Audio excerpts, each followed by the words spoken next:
Okay, I want to start off with saying that this is what I think is wrong with Arkham Knight, and you are entitled to your own opinion, but this is mine. First thing, let's get out of the way, tank battles. My story, what I'm going to be doing is, I'm going to be cutting down some tank battles you'll be seeing later. So, yeah, look, Rocksteady did put a lot of detail into these tank battles, so I don't think they should be fully removed, but just a bit less of them, and I'm going to try to cut down on them. Now, this is the most annoying thing for me about the story, is the Joker blood plot where Batman's becoming the Joker and the other Jokers. I think if it's metaphorically, the Batman is becoming the Joker, as in, like, it's so easy, it would be just such easy if he just killed people, that would be great, but it just ruins the character of the Joker if it's just, oh, the Joker's blood just makes people go insane and things like that. No, I thought the Joker, the reason why the Joker is such a great character is because, the Joker, all those things, that just went wrong was like just stacked up and just one bad day just made the Joker, everything just stacked up on him, and I thought that was so great. That's such a great part about the Joker, but no, that's just ruined with the whole blood clot. So I'm removing that. Yes, I'm removing it. It's done. I'm getting rid of it. Next thing is Arkham Knight should be more in the game and explored more as a character. I really enjoyed, example, the audio logs with Arkham Knight and Barbara Gordon, if you know about them. They're great, and I wish we had more moments like that in the actual game. That would have been so good. But we don't have that much, so I'll be adding that, interaction with more other characters other than Batman, in the actual game. Other Bat family members should be more explored more. In the other Arkham games, you did have the Batman Arkham families, especially in City. Asylum we barely had. We actually had none. In City we did, but it was not that much, to be honest. In Origins we only had Alfred. We did explore Alfred quite a lot, but so I think Knight should have delivered more on exploring the characters, more of the other Bat family characters, and so yeah. So my story is going to try to fix that. Well, okay, so I said all my things. I'm going to start off. So, from the beginning to the Ace Chemical, I think it's fine. Everything is really good. I think it just shows off all the gameplay really well. Maybe remove some tank battles and stuff, but otherwise, really good. Now, let's get to Ace Chemical. First thing, I'm going to be moving the Bat Tank vs Helicopter scene. It'll cut back on some tank fighting, and I just thought it was really dumb in the game. Tank versus helicopter is just kind of stupid. So I'm going to remove that, and it also is going to help out for my narrative later on. We then get to the moment, where Batman turns around and Joker says, "Miss me?" I still think the Joker should be in the story, because I think he was a really great part of it, but I don't think Batman should literally becoming the Joker, so yes. They're removing that, as I've told you before, but I'm keeping the Joker in.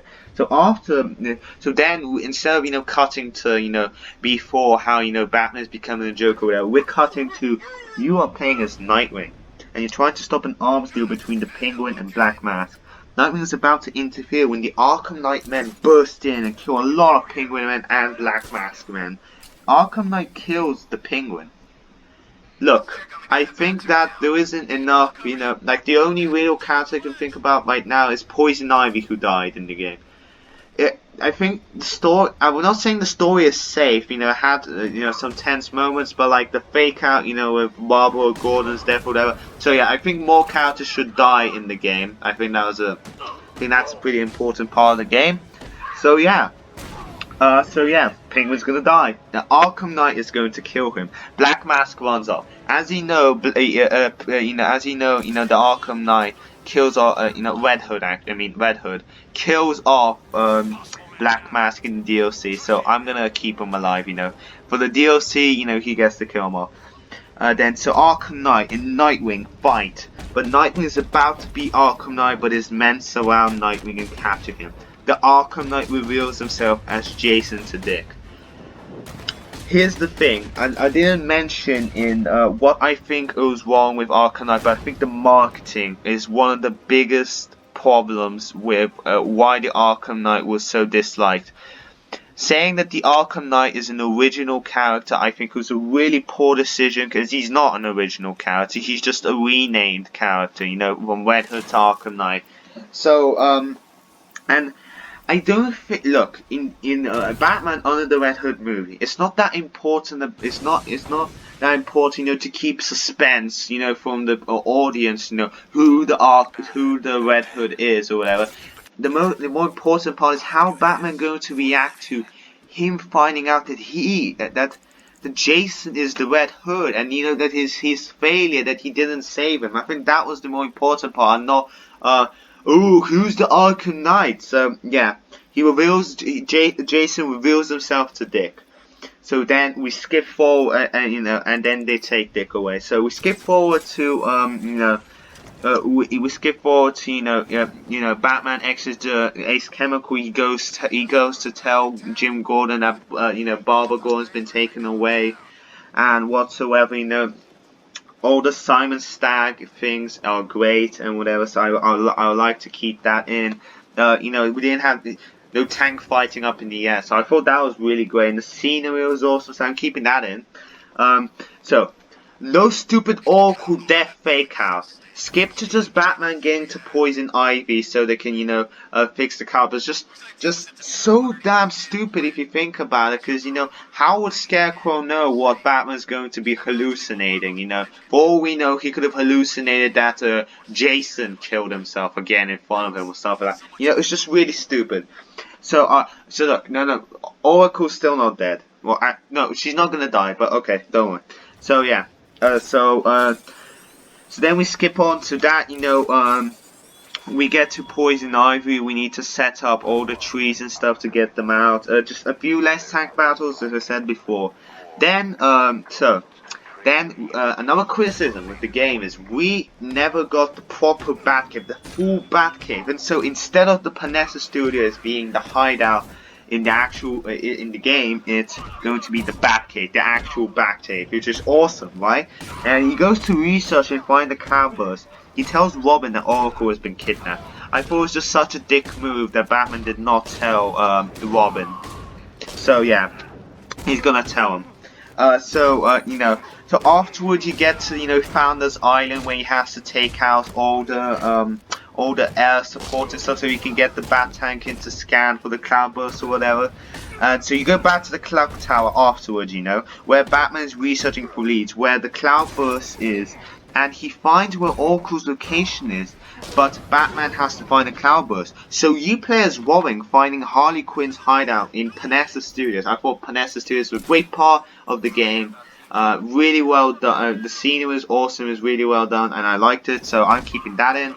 So it's a Panessa Studios. It's not connected to Batman. It's not owned by him. It's just that's where that's where the hideout. Harley's hiding.